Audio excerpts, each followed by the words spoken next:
Olá! Essa é nossa primeira aula da disciplina de Introdução à Física Quântica. Nós vamos falar sobre o problema da radiação de corpo negro, que foi um dos primeiros problemas no início do século passado, por volta do ano de 1900, onde a física clássica começou a não dar conta de explicar os fenômenos observados. E aí então se chegou a um limite da física clássica, onde era necessário uma nova física, no caso a física quântica. Mas o que vem a ser a radiação térmica? Radiação térmica é uma radiação, onda eletromagnética, que é emitida por um corpo devido à sua temperatura. Todo corpo que está a temperatura acima do zero absoluto emite radiação. No caso, a matéria em estado condensado, seja sólido ou seja líquido, vai emitir um espectro contínuo de radiação. E esse espectro, ele vai depender da temperatura. Ele quase não depende da composição do material. A temperaturas usuais, por exemplo, a nossa temperatura ambiente, a maioria dos corpos só é visível pela luz que reflete. Os corpos não emitem luz própria a temperaturas usuais. Mas, quando o corpo é aquecido ou ele está a uma temperatura muito alta, então o corpo tem luminosidade própria. Por exemplo, um ferro em brasa, ele tem luminosidade própria. As estrelas têm luminosidade própria. Corpos muito quentes têm luminosidade própria. Tá? Uma chama tem luminosidade própria. Vamos tomar o ferro como um exemplo. A baixa temperatura, o ferro não irradia na faixa do visível. A gente não enxerga o ferro de noite, no escuro. Tá? O ferro irradia, porém não no visível, ele irradia no infravermelho. Agora, se for aumentada a temperatura desse pedaço de ferro, a gente nota que a cor, ele começa a ter luz própria, começa a irradiar no visível, e a cor vai se alterando com a temperatura. Com a temperatura inicial, vai começar com uma cor vermelha, meio apagada. Depois, quando aumenta mais a temperatura, vai chegar numa cor vermelha brilhante. E quando aumentar ainda mais a temperatura, passa a ser uma cor meio branca azulada, intensa. Ou seja, com o aumento da temperatura, a cor passa do vermelho para o azul, vamos dizer assim. A frequência varia com a temperatura, a frequência dessa luz visível que a gente enxerga, que é irradiada por um corpo quente. Vamos falar agora da radiação de um corpo negro. Experimentalmente, corpos negros emitem espectros térmicos que têm um caráter universal, e a superfície desses corpos absorvem toda a radiação térmica que incide sobre eles. Todos os corpos negros à mesma temperatura emitem radiação com o mesmo espectro. Radiância espectral é uma grandeza que quantifica a radiação emitida por um corpo. Em especial, estamos interessados aqui no espectro de radiação de um corpo negro. A radiância espectral é denotada pela letra RT, função da frequência, sendo que RT dni é entendida como a potência emitida por esse corpo em radiação de frequência no intervalo dni a ni mais dni por unidade diária de uma superfície que está a temperatura absoluta T. Existiam resultados para a radiância espectral de um corpo negro. No caso, nessa figura, ela quantifica RT, unidade watt por metro quadrado vezes hertz, em função da frequência, Ni, para três temperaturas diferentes, 1000 Kelvin, 1500 Kelvin e 2000 Kelvin. Notamos duas características marcantes nessa figura. Primeira característica, a frequência onde a radiação é máxima, aquele máximo das três curvas. Começamos lá com 1000 Kelvin, então está em torno ali de 1 no gráfico. Quando vamos para 1500 Kelvin, desloca para a direita o máximo, e quando vai para 2000 Kelvin, a temperatura aumenta, desloca mais ainda para a direita. Ou seja, a frequência onde há o máximo, denotada por Ni máximo, ela aumenta linearmente com a temperatura. Esse aumento é linear. Se a temperatura é dobrado, dobra ali a quantidade Ni máximo. Isso a gente observa quando vai de 1000 Kelvin para 2000 Kelvin.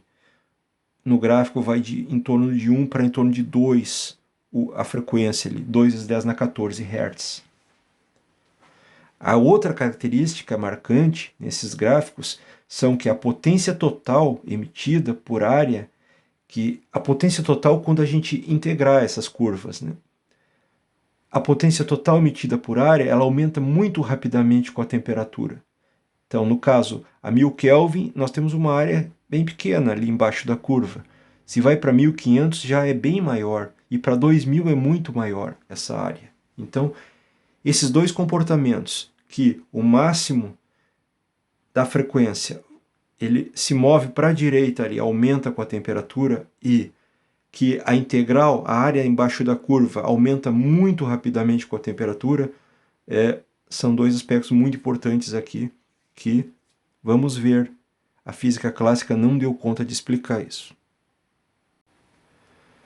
Os dois comportamentos mencionados na slide anterior, então, levaram a duas leis.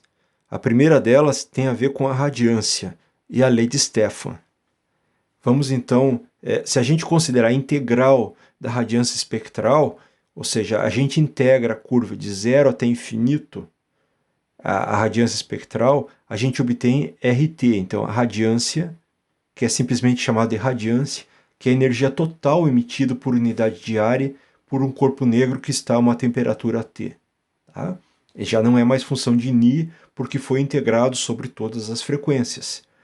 E a lei de Stefan, que é do ano de 1879, diz que a radiância é proporcional à potência na quarta da temperatura. Então, a constante de proporcionalidade sigma tem esse valor, 5,67 vezes 10 na 8 watts por metro quadrado. Kelvin na quarta é chamada de constante de Stefan-Boltzmann. Então, a radiância é igual a sigma T na quarta. Então, isso dá conta essa lei descreve o fenômeno anterior, que a área embaixo da curva aumenta muito rapidamente com a temperatura e, de fato, aumenta com a potência de T na potência 4.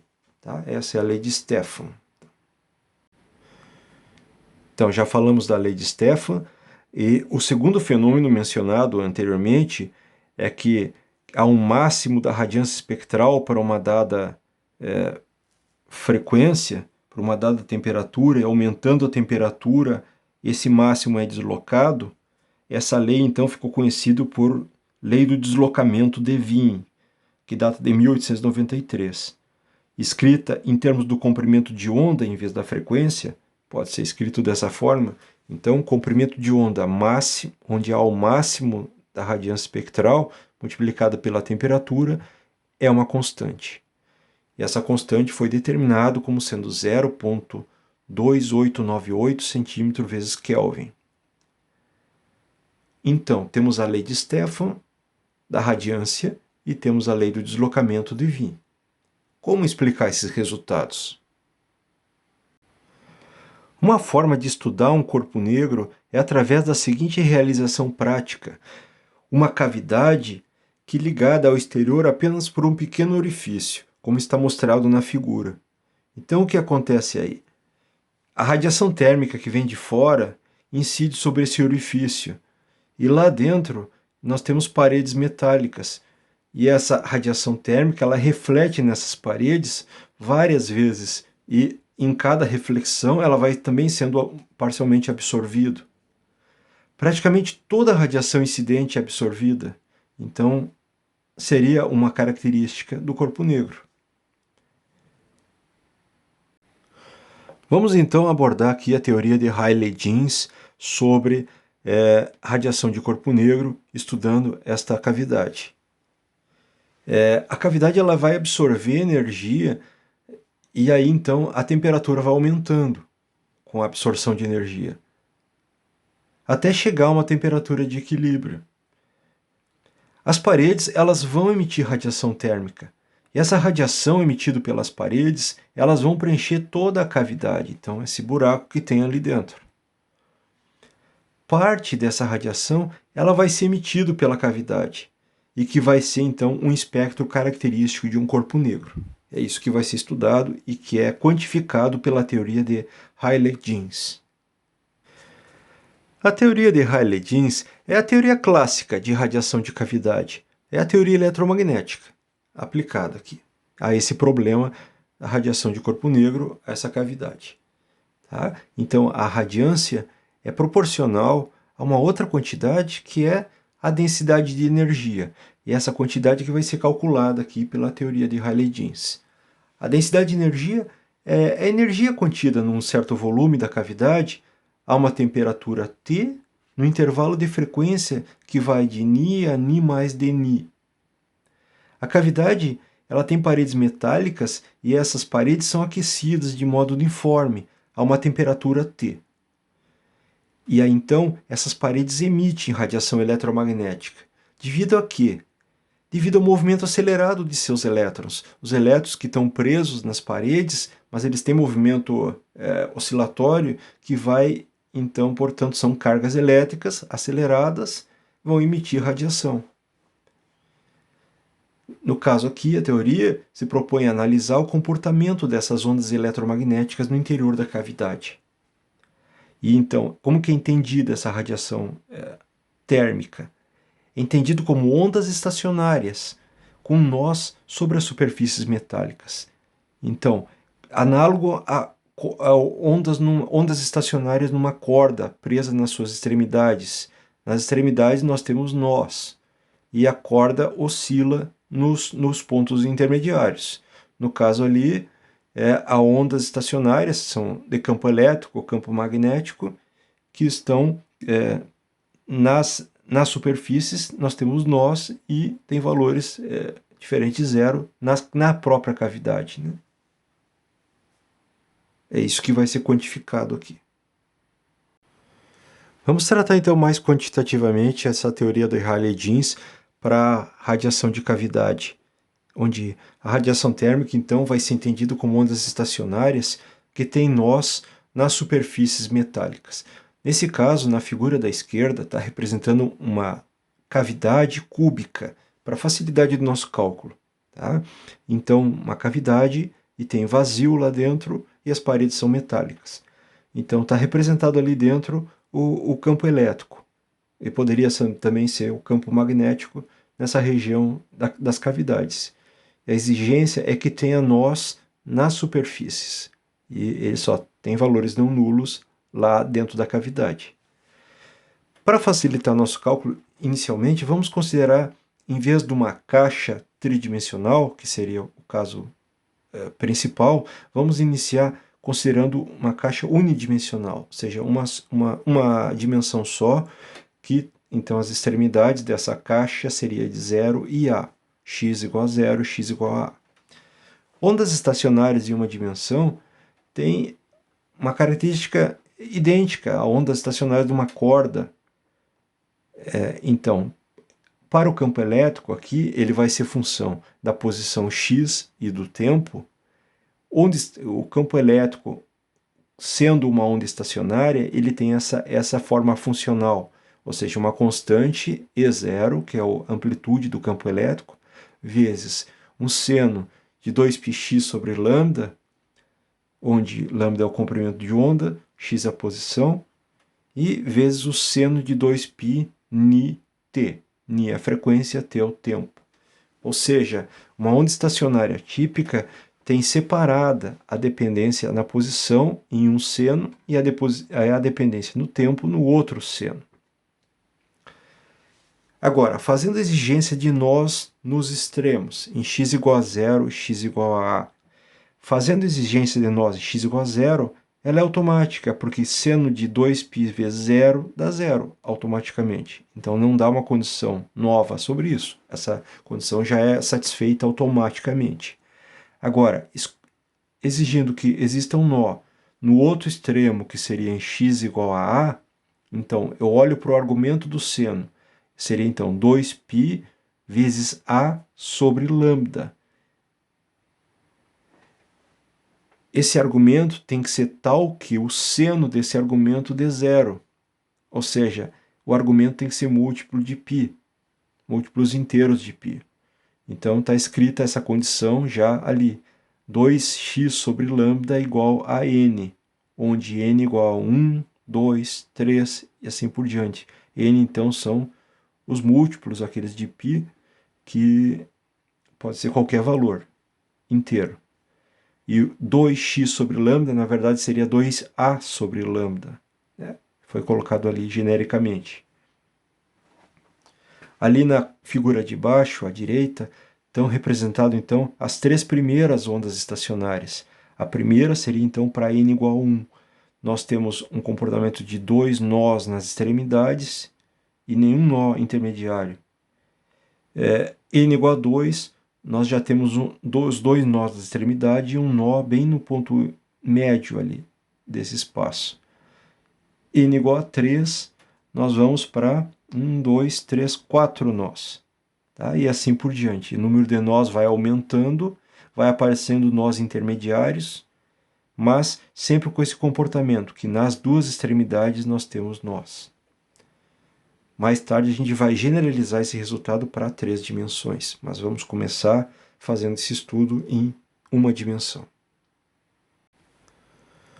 Vamos levar agora adiante a condição de nós nos extremos, em especial no extremo x igual a A, dessa caixa unidimensional. Então, para o campo elétrico ser uma onda estacionária, né? Então, 2x sobre lambda igual a n, onde n é um número inteiro. Essa condição foi obtida no slide anterior. Nós podemos reescrever essa condição em termos da frequência.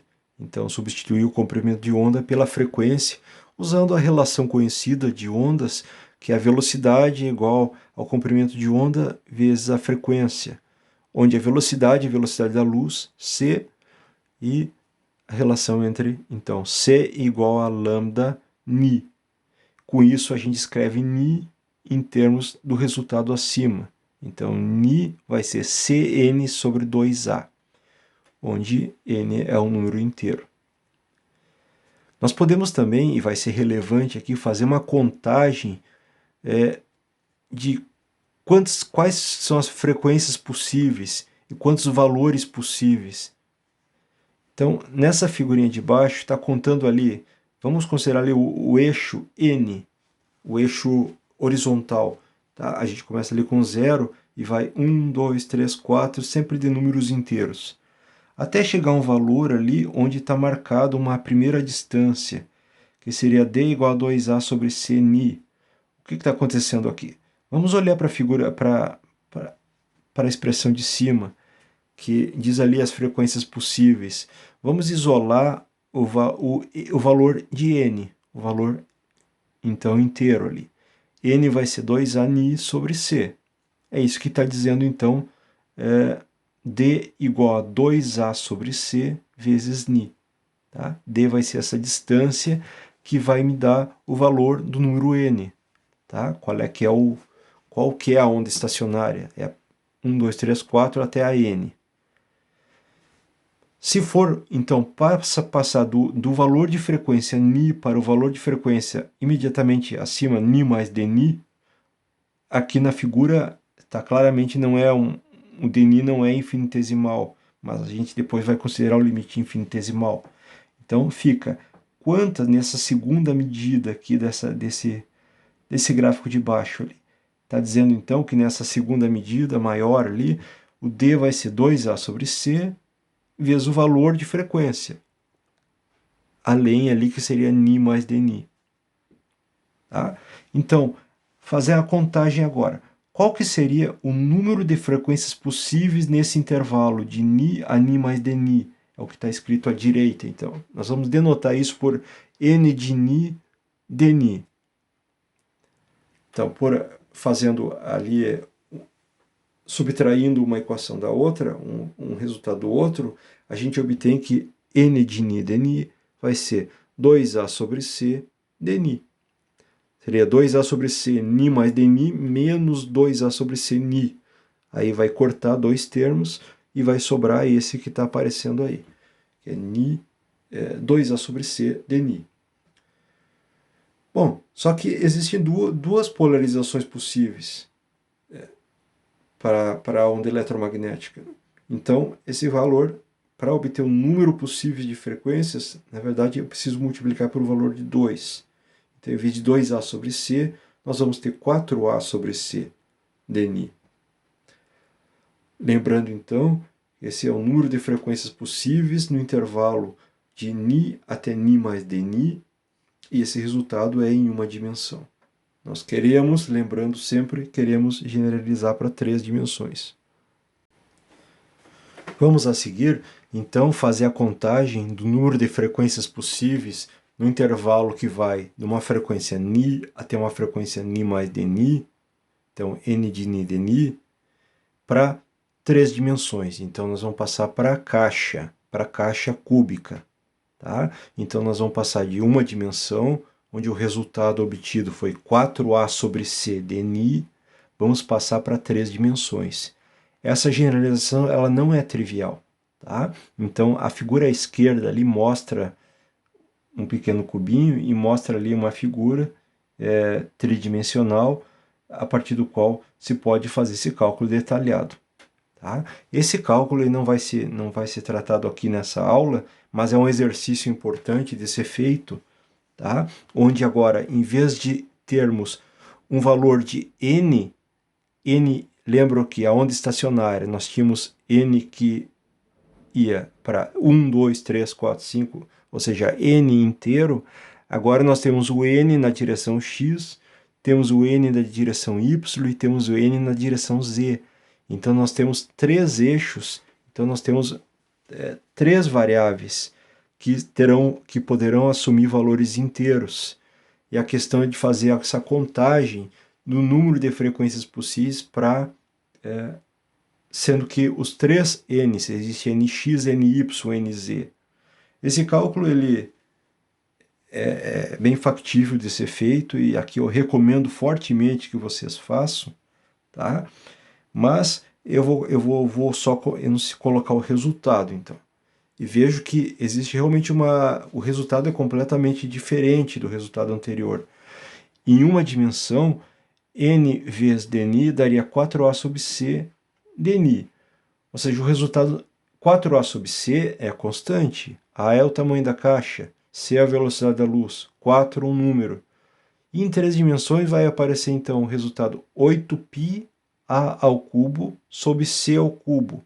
Então apareceu valores, ok, a ao cubo, que daria para imaginar, sobre c ao cubo, mas aparece um valor ali diferente que é o ni ao quadrado, dni. Tá? Então, agora nós temos uma dependência na frequência, no quadrado da frequência. Essa dependência veio do cálculo normal aí da contagem. Tá? Ele aparece ao longo do cálculo. E é esse resultado que tem que ser levado em conta. Bom, mas a gente quer a radiância espectral ou a densidade de energia. Então, para obter a densidade de energia do campo eletromagnético ali sob a forma de onda estacionária dentro da cavidade, então a gente vai se perguntar qual é que é a energia total média associada a cada onda estacionária com uma frequência Ni. Bom, a equipartição da energia, o resultado então na mecânica estatística, diz que essa energia total média é igual a kT, onde K é a constante de Boltzmann e T é a temperatura. Então, juntando o resultado da energia média, da energia total média, com o número de frequências possíveis, multiplicando os dois resultados, a gente obtém então a densidade de energia, ρT dni. Então vai ser a combinação desses dois resultados. É 8π ao cubo sobre c ao cubo, ni ao quadrado dni, multiplicado pelo kT, que é o valor da energia total média. Tá? Só que é densidade de energia, então dividido pelo volume. O volume da caixa é A ao cubo. Então aquele A ao cubo ele não aparece na expressão de baixo, por esse motivo. Porque agora nós temos uma densidade de energia. Né? Então, o resultado, ρ de T dni, vai ser igual a 8π ni ao quadrado kT sobre c ao cubo dni. Esse, então, é o resultado que vem da teoria eletromagnética clássica para a radiação de corpo negro ou para esse sistema que faz o papel do corpo negro, essa cavidade. Tá? Então, para a radiação de corpo negro, a teoria clássica de radiação da cavidade, teoria de Rayleigh-Jeans, tá? Ela teve dois ingredientes principais ali. A equipartição da energia, que diz que a energia média é igual a kT, e a contagem do número de ondas estacionárias no intervalo de frequências, no caso no sistema tridimensional que a gente considerou. Então o resultado nos dá a energia por volume, a densidade de energia, naquele intervalo de frequência de Ni até Ni mais dni, do espectro de um corpo negro que está a uma temperatura T. Então, ρ de T dni vai ser, repetindo ali, 8π ao quadrado kt sobre c ao cubo dni. Então, esse resultado pode ser colocado num gráfico. Tá? Nós observamos o comportamento quadrático com a frequência. Tá? Essa figura, ela nos mostra, então, justamente a densidade de energia, ρt, em função da frequência, comparado a resultados experimentais, no caso para a temperatura de 1500 Kelvin, corpo negro. Tá? Então notamos ali um problema bem sério. Aquela curva tracejada é o resultado de Rayleigh-Jeans, esse que a gente veio trabalhando. Ou seja, um comportamento quadrático, é uma parábola, vai crescendo ali. E só descreve o iniciozinho ali da outra curva que representa os dados experimentais. Tá? Então, só uma pequena porção ali para frequências bem baixas que é explicado por essa curva. De resto, Rayleigh-Jeans subestima grosseiramente os resultados experimentais. Ou seja, a frequência vai aumentando e a radiância ela não aumenta, ela vai diminuindo. Então tem esse comportamento dessa curva, é completamente diferente os resultados experimentais da curva de Rayleigh-Jeans. Então, este problema então tá mostrado ali, que cresce, né? Então, qual seria o limite dessa curva de Rayleigh-Jeans para a frequência levando para o infinito, frequências altas? É uma parábola, vai para infinito. Então, nós teríamos radiância infinita para frequência infinita. Então, esse resultado então, foi conhecido como a catástrofe ultravioleta. Tá? Ou seja, ultravioleta para frequências mais altas. Né? E foi nessa região que justamente o resultado clássico não explica de jeito nenhum os resultados experimentais. Então, a física clássica ela falha aqui. Precisa algo mais. Tá? Aqui foi levar a física clássica ao extremo e o resultado é essa curva da esquerda, que superestima grosseiramente os resultados experimentais. A curva vai para infinito quando para altas frequências, né? Quando a frequência tende a ser infinito. Então, é necessário uma explicação que vá além da física clássica, que é um limite, onde a física clássica não funciona mais, tá? Para esse experimento, para esses resultados. Na próxima aula nós vamos ver como que Max Planck resolveu esse problema. Publicou seu artigo no ano de 1900, resolvendo o problema da radiação de corpo negro. Então foi a primeira investida no que hoje é chamado de física quântica, tá? Ou a velha teoria quântica. Até lá!